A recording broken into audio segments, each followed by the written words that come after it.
Hello hello, சொல்லு மச்சான். என்ன மச்சி, நேற்று மேட்ச் பார்த்தியா? சென்னை என்ன மச்சான் மொத்தத்துக்கு போச்சு. இன்னும் நீ அதை பார்த்துட்டு வர இருக்கியா மேட்சுங்களா? என்ன மச்சான், ஒரு கடைசி நம்பிக்கை ஒன்று இருந்துச்சு. நேற்று மேட்ச் ஜெயிச்சிருந்தேன் வச்சுக்குமே, கடைசியாக ஒரு வரிசையாக ஜெயிச்சோம்னா உள்ளே போயிடலான்னு ஒரு நம்பிக்கை இருந்துச்சு. ஆ, நீ அவ்வளோதான் போல கத்தாலக்க. இனிமேல் எல்லா மேட்ச் ஜெயிச்சாலும் உள்ளே போக முடியாது மச்சி. ஆமா, தெரிஞ்சுக்காதானடா. இல்லை மச்சி, ஒரே சோகமாக இருக்கு. கையில் வேற காசு இல்லை. ஒரே ஒரு குவார்டர் மட்டும் வாங்கி கொடுக்குறியா? நானே பார்த்தேன். ம் மச்சி, வாங்கி கொடு மச்சி. சரிடா, வாங்கி தரேன். ஆ, ஆனா நான் ஒரு கேள்வி கேட்பேன். அந்த கேள்விக்கு பதில் சொன்னா வாங்கி தரேன். கேள்வியா? ம், இது கொஞ்சம் ஈஸியாக கேள்றா.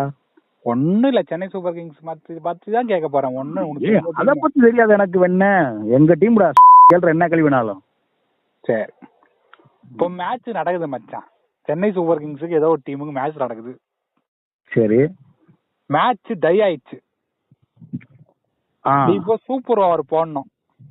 ஆ இப்போ சென்னை சூப்பர் கிங்ஸ்ல இருந்து யாரை இறக்குவாங்க? 2 பேரை.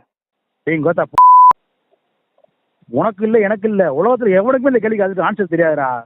சென்னை சூப்பர் கிங்ஸ் மேனேஜ்மெண்ட்டுக்கே தெரியாதுடா. ஓட்டு வேணா ஒரு வேணாம், மத்த கேள்வி கேட்கிறேன்.